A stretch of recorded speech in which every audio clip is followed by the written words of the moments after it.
1.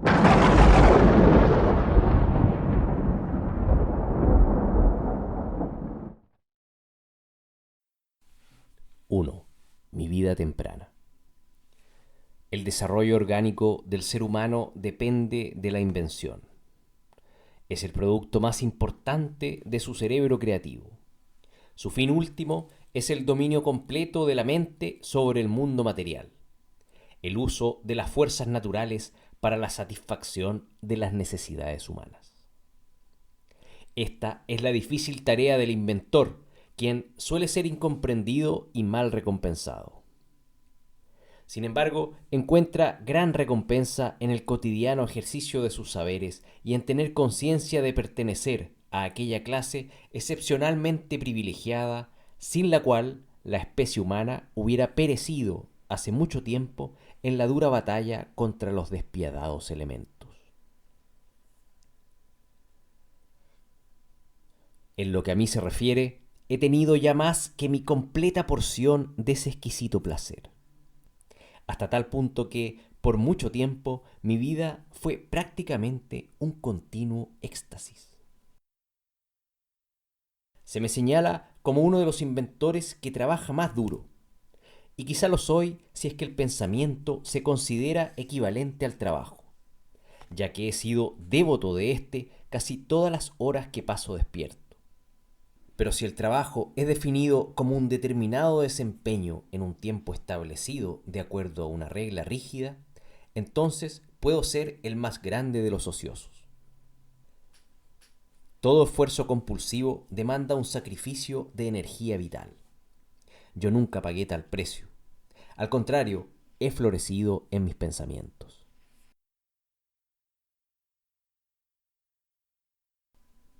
En un intento por dar cuenta de manera coherente y honesta de mis actividades, debo sumergirme, aunque de mala gana, en las impresiones de mi juventud y las circunstancias y eventos que han sido de importancia en la determinación de mi carrera como inventor. Nuestros primeros esfuerzos son puramente instintivos, incitaciones de una imaginación auténtica y a la vez indisciplinada. A medida que envejecemos, la razón se impone y nos volvemos más y más sistemáticos y calculadores. Sin embargo, esos primeros impulsos, aunque no inmediatamente productivos, son los momentos más grandiosos de nuestra vida y pueden dar forma a nuestro destino. De hecho, siento ahora que de haber entendido y cultivado estos pensamientos en vez de suprimirlos, habrían contribuido con un valor sustancial al legado que he dejado al mundo. Pero recién en mi adultez me di cuenta que era un inventor. Esto se debió a distintas causas. En primer lugar, tuve un hermano talentoso y extraordinario.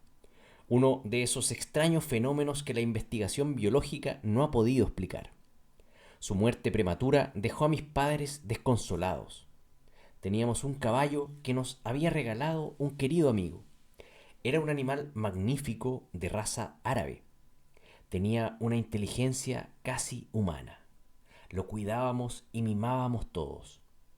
Una vez incluso salvó a mi padre. Fue una circunstancia extraordinaria. Una nevada noche de invierno lo llamaron a realizar una tarea urgente. Y mientras cruzaba las montañas repletas de lobos, el caballo se asustó y huyó lanzándolo violentamente al suelo.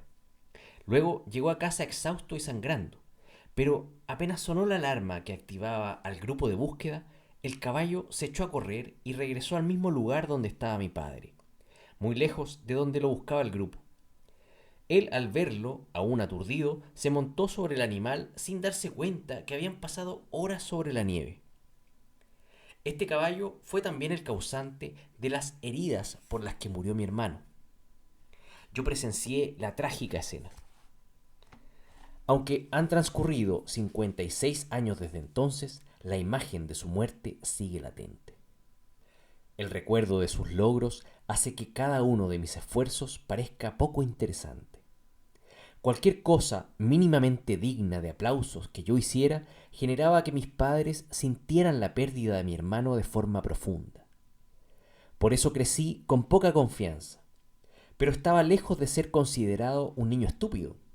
Hay indicios en mi infancia que prueban eso. Un día, la distinguida familia Alderman cruzaba una calle donde yo estaba jugando con otros chicos. El mayor de estos nobles caballeros, un ciudadano millonario, hizo una pausa para darnos una moneda de plata a cada uno. Al llegar a mí, se detuvo y me ordenó: «Mírame». Mis ojos se encontraron con su mirada mientras mi mano extendida iba a recibir la preciada moneda. Para mi espanto dijo: «No, tú no. No necesitas obtener nada de regalo. Eres demasiado inteligente». Frecuentemente se contaba una historia graciosa sobre mí. Tenía dos tías ancianas. Una de ellas poseía dientes sobresalientes como los colmillos de un elefante que enterraba en mi mejilla cada vez que me besaba. Nada me aterraba más que la posibilidad de ser abrazado por ellas, tan afectuosas como poco atractivas. Ocurrió que un día, mientras mi madre me llevaba en sus brazos, me preguntaron quién era la más bonita de ambas. Luego de examinar sus rostros atentamente, contesté pensativo, señalando a una de ellas: «Esta de aquí no es tan fea como la otra». Por otra parte, desde mi nacimiento estuve destinado al clero. Esa certeza me oprimía. Anhelaba ser un ingeniero, pero mi padre era inflexible. Él era hijo de un oficial que había servido en la armada del gran Napoleón, y al igual que su hermano, profesor de matemáticas en una institución prominente, había recibido educación militar. Sin embargo, de manera singular, más tarde abrazó la profesión de clérigo, en cuya vocación alcanzó la cima. Era un hombre erudito, un auténtico filósofo natural, poeta y escritor de cuyos sermones se decía que eran tan elocuentes como los de Abraham a Santa Clara. Tenía una memoria prodigiosa y solía recitar en sus idiomas originales poemas y obras teatrales completas, en cuyas ocasiones comentaba en broma que si se perdiera alguno de los clásicos, él podría recuperarlo. Su estilo de escritura era muy admirado. Redactaba frases breves y abruptas. Estaba lleno de ingenio y sátira. Sus observaciones humorísticas eran siempre peculiares y características. Puedo mencionar uno o dos ejemplos. Entre los sirvientes había un hombre turnio llamado Mane, quien estaba encargado de realizar trabajos cerca de la granja.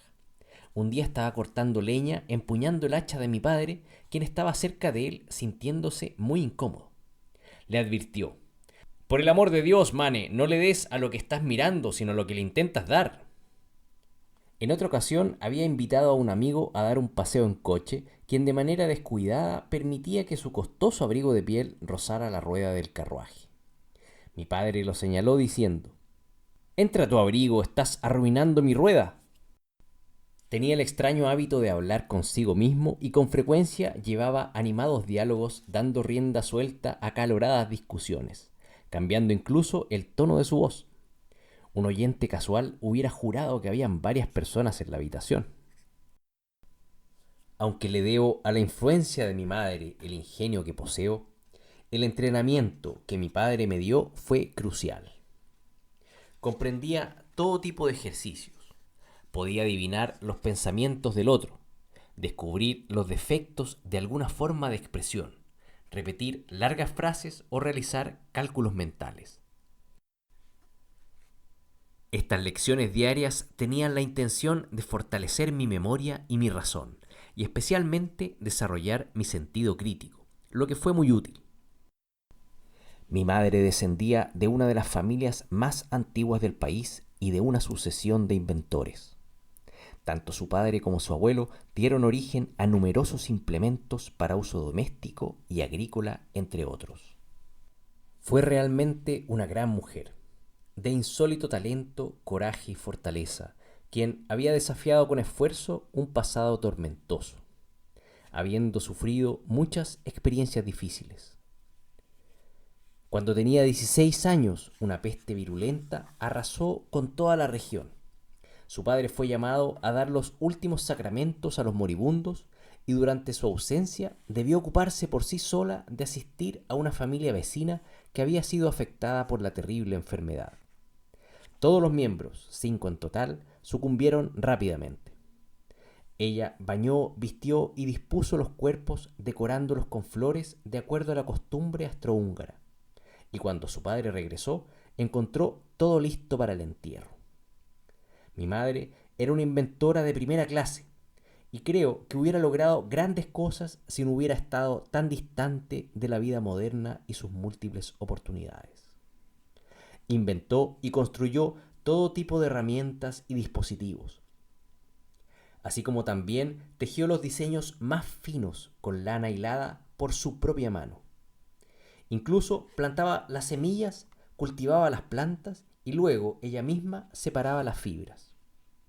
Trabajaba infatigablemente de sol a sol y la mayoría de la ropa que usábamos, así como los muebles de la casa, eran fabricaciones de ella. Aún pasados los 60 años, sus dedos eran lo bastante ágiles como para hacer 3 nudos en lo que uno demoraba en pestañear. Hubo otra razón, aún más importante, que explica mi tardío despertar. En mi niñez sufrí de una aflicción peculiar causada por la aparición de imágenes, acompañadas por fuertes relámpagos que desfiguraban mi visión de los objetos reales e interferían con mi pensamiento y acción. Eran imágenes de cosas y escenas que había visto realmente, nunca de las que imaginaba. Cuando se me mencionaba una palabra, la imagen del objeto designado se me presentaba de manera vívida en una visión, y en ocasiones no era capaz de distinguir si lo que estaba viendo era tangible o no. Eso me causaba gran incomodidad y ansiedad. Ninguno de los estudiantes de psicología o fisiología a los que he consultado han sido capaces de explicarme satisfactoriamente este fenómeno. Parecen haber sido únicos, aunque probablemente tenía una predisposición, ya que mi hermano había experimentado un problema similar. La teoría que he formulado es que las imágenes eran el resultado de un reflejo del cerebro frente a una gran excitación. Ciertamente no eran alucinaciones como las producidas por enfermedades o mentes angustiadas. En otros aspectos yo era completamente normal. Para dar una idea de mi angustia, supongamos que hubiese presenciado un funeral u otro espectáculo estresante. Entonces, en la quietud de la noche, una imagen vívida de aquella escena se insertaba como una puñalada ante mis ojos, y persistía, a pesar de todos mis esfuerzos, por hacerla desvanecer. A veces incluso se mantenía fija en el espacio pese a mis intentos de empujarla con las manos. Si mi explicación es correcta, sería posible proyectar en una pantalla la imagen de cualquier objeto concebible y hacerla visible. Tal avance revolucionaría las relaciones humanas. Estoy convencido de que esta maravilla puede y será lograda en el futuro. He dedicado mucho tiempo a la solución de ese problema. Para librarme de estas tormentosas apariciones, intentaba concentrarme en algo diferente que hubiera visto. De esta forma, podía obtener con frecuencia un alivio transitorio. Sin embargo, para lograr esto, debía conjurar nuevas imágenes. No pasó mucho tiempo antes de que me diera cuenta que había agotado todas las escenas que estaban a mi servicio. Mi rollo se había acabado, por así decirlo, debido a que había visto muy poco del mundo, solo objetos de mi hogar y los alrededores cercanos. Mientras realizaba estas operaciones mentales por segunda o tercera vez para espantar las apariciones de mi vista, el antídoto perdió gradualmente toda su fuerza. Entonces, de manera instintiva, comencé a hacer excursiones más allá de los límites del pequeño universo del que tenía conocimiento. Vi nuevas escenas. Al principio fueron muy borrosas y poco definidas y flotaban lejos cuando intentaba enfocar mi atención en ellas. Pero poco a poco tuve éxito en fijarlas. Ganaron fuerza y definición. Se volvieron tan concretas como los objetos reales. Pronto descubrí que obtenía un mayor confort si simplemente me dejaba llevar más y más allá por la visión, obteniendo nuevas impresiones todo el tiempo. Y así fue que comencé a viajar, mentalmente por supuesto. Cada noche y a veces durante el día, cuando me encontraba solo, comenzaba mis viajes. Veía nuevos lugares, ciudades y países. Vivía ahí, Conocía a nuevas personas, entablaba amistades y aunque parezca increíble, es un hecho que se fueron volviendo tan queridas y cercanas para mí como las personas de la vida real, idénticas en su intensidad y carácter. Hice esto de forma cotidiana hasta los 17 años, edad en que mis pensamientos se volvieron seriamente inventos. Entonces pude observar para mi disfrute que podía visualizar lo que pensaba con mayor facilidad. No necesitaba modelos, dibujos ni experimentos. Podía imaginarlos en mi mente como si fueran reales.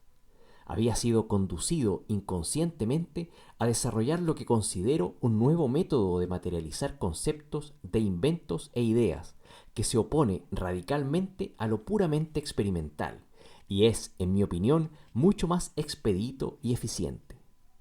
En el momento en que alguien construye un dispositivo para llevar a la práctica una idea en bruto, se encuentra a sí mismo inevitablemente absorto en los detalles y defectos del aparato. A medida que va mejorando y reconstruyendo, su fuerza de concentración disminuye y pierde de vista el gran principio implícito. Se pueden obtener resultados, pero siempre sacrificando la calidad de la materialización de la idea. Mi método es diferente. No me apuro en comenzar el trabajo real. Cuando tengo una idea, comienzo inmediatamente a construirla en mi imaginación. Cambio la construcción, hago arreglos y opero el dispositivo en mi mente. Es absolutamente irrelevante para mí si es que hago funcionar una turbina en mis pensamientos o la pruebo en el taller. Incluso puedo notar si no está balanceada. No hay ninguna diferencia, los resultados son los mismos. De esta forma, soy capaz de desarrollar y perfeccionar rápidamente un proyecto sin tocar nada. Cuando he ido tan lejos como para incorporar en el invento toda posible mejora en la que soy capaz de pensar y no veo defectos en ninguna parte, le doy forma concreta al producto final de mi cerebro. Invariablemente, mi dispositivo funciona tal como lo concebí y el experimento exactamente como lo planeé. En 20 años no ha habido una sola excepción. ¿Por qué habría de ser de otra manera? Las ingenierías, tanto la eléctrica como mecánica, son concluyentes en sus resultados. Difícilmente existirá una materia que no pueda ser tratada matemáticamente y cuyos efectos no puedan ser calculados, o sus resultados determinados de antemano desde los datos teóricos y prácticos. Sostengo que ejecutar una idea en bruto, como se hace de manera frecuente, no es nada excepto un gasto de energía, dinero y tiempo. Mi aflicción temprana, sin embargo, tuvo otra compensación. El esfuerzo mental incesante desarrolló mis poderes de observación y me permitió descubrir una verdad muy importante. Había notado que la aparición de imágenes siempre era precedida por una visión real de escenas bajo condiciones particulares, y en cada ocasión no era capaz de localizar el impulso original. Después de un tiempo, este esfuerzo creció hasta ser casi automático, y gané la facilidad para conectar causa y efecto.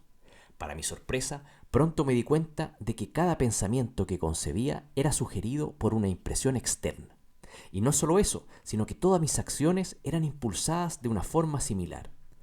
Con el paso del tiempo, se volvió perfectamente evidente que yo era simplemente un autómata dotado del poder de movimiento, respondiendo a los estímulos de los órganos de los sentidos y actuando de acuerdo a ello.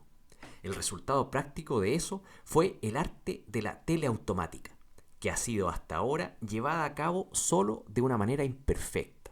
Sus posibilidades latentes, sin embargo, serán demostradas. He estado diseñando desde hace años máquinas autocontroladas. Creo que se pueden producir mecanismos que actúen como si estos tuvieran razonamiento, generando una revolución en muchos departamentos comerciales e industriales.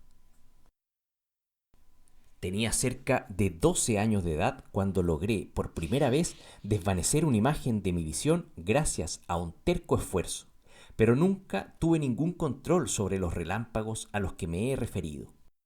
Ellos eran, quizás, mi experiencia más extraña e inexplicable. Habitualmente ocurrían cuando me encontraba en situaciones estresantes o peligrosas o cuando experimentaba un alto grado de excitación. En ocasiones he visto todo el aire a mi alrededor plagado de lenguas de fuego vivo. La intensidad de estos relámpagos, en lugar de disminuir, aumentó con el tiempo, y al parecer alcanzó un máximo cuando tenía aproximadamente 25 años.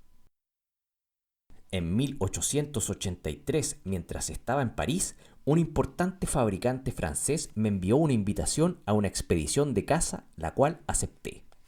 Había estado largo tiempo confinado en la fábrica y el aire fresco tuvo en mí un maravilloso efecto vigorizante. Esa noche, a mi regreso, tuve la clara sensación de que mi cerebro estaba incendiado. Vi una luz como si un pequeño sol se hubiera localizado en él. Pasé toda la noche aplicando compresas frías a mi cabeza torturada. Finalmente, los flashes disminuyeron en frecuencia y fuerza, pero tomó más de 3 semanas que desaparecieran completamente. Cuando se me extendió una segunda invitación, mi respuesta fue un enfático no. Estos fenómenos luminosos aún se manifiestan cada cierto tiempo, como cuando me golpea una nueva idea que abre posibilidades. Pero ya no son emocionantes, pues alcanzan una intensidad relativamente pequeña. Cuando cierro mis ojos, invariablemente observo primero un fondo de azul oscuro, uniforme, no muy diferente al cielo de una noche clara, pero sin estrellas. En un par de segundos, este campo se vuelve animado con innumerables copos verdes centellantes, en diferentes capas que avanzan hacia mí. Entonces aparece a la derecha un hermoso patrón de 2 sistemas de líneas paralelas y cercanamente espaciadas, formando ángulos rectos de todo tipo de colores, predominando los amarillos verdosos y dorados. Inmediatamente después, las líneas se vuelven más brillantes y todo es densamente rociado con puntos de luz parpadeante. Esta imagen se mueve lentamente a través del campo de visión y en cerca de 10 segundos desaparece hacia la izquierda, dejando atrás un fondo gris inerte y poco placentero que rápidamente da paso a un ondeante océano de nubes que parecen intentar amoldarse a sí mismas en formas vivas. Cada vez antes de dormir, las imágenes de personas u objetos revolotean ante mi visión. Cuando las veo, sé que estoy a punto de perder la conciencia. Si están ausentes y se rehúsan a venir, significa que viene una noche de insomnio. Puedo ilustrar con otra extraña experiencia hasta qué punto la imaginación jugó un rol durante mi infancia. Como la mayoría de los niños, me gustaba mucho saltar y desarrollé un deseo intenso de mantenerme en el aire. Ocasionalmente, un fuerte viento cargado de oxígeno soplaba desde las montañas, haciendo que mi cuerpo fuera tan liviano como un corcho de vino. Entonces saltaba y flotaba en el espacio por un largo rato. Era una sensación deliciosa, tanto que mi decepción fue profunda cuando más tarde comprendí la gravedad. Durante este periodo desarrollé muchos gustos, aversiones y hábitos, algunos de los cuales puedo atribuir a impresiones externas, mientras que otros resultan incomprensibles. Sentía una violenta aversión hacia los aros de las mujeres, pero otros accesorios, como las pulseras, me agradaban según su diseño.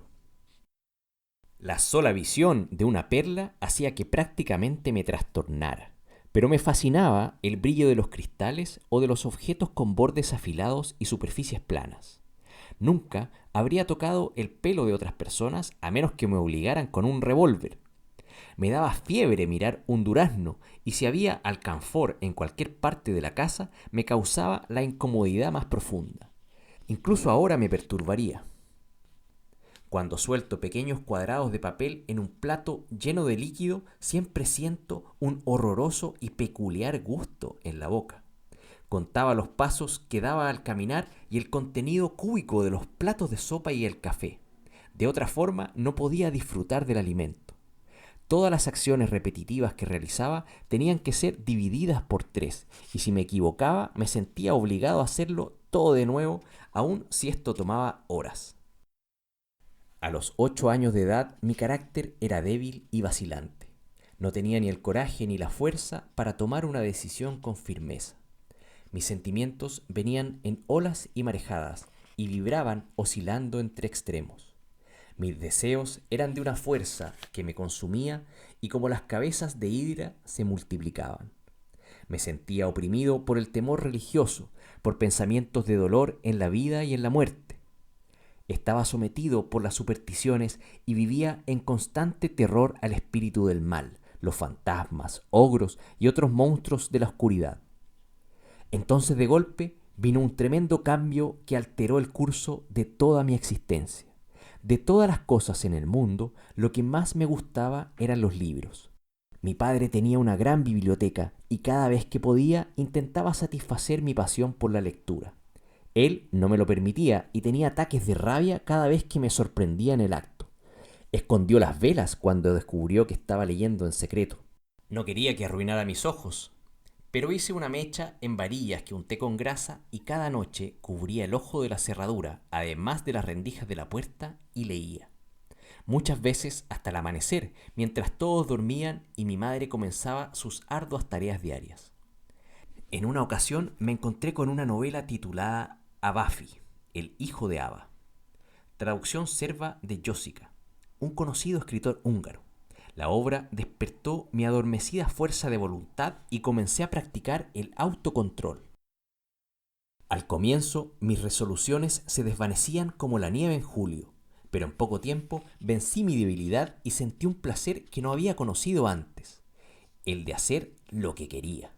A medida que iba pasando el tiempo, el vigoroso ejercicio mental se volvió una segunda naturaleza. Al principio debía someter mis deseos, pero progresivamente anhelo y voluntad se fundieron en uno. Después, con los años, alcancé un dominio tan completo que jugaba con pasiones que habrían significado la destrucción para otros.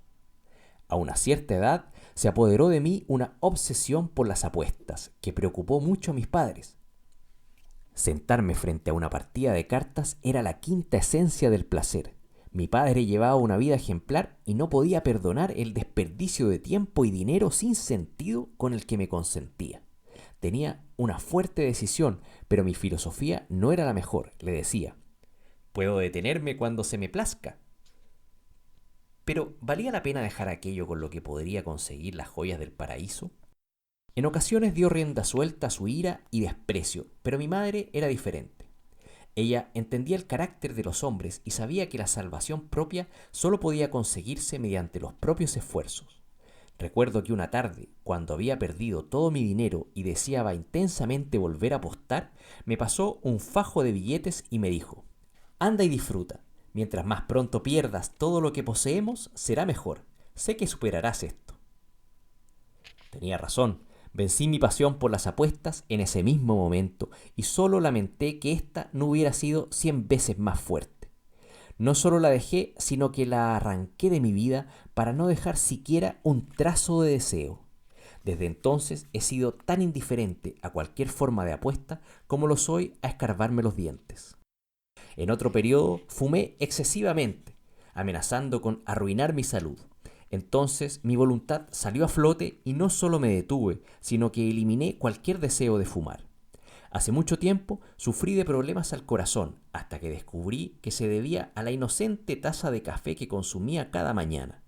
La dejé de inmediato, aunque debo confesar que eso no fue una tarea fácil. De la misma forma, he controlado y frenado otros hábitos y pasiones. He conseguido una mejor calidad de vida y una inmensa cantidad de satisfacción que otras personas podrían considerar privación y sacrificio.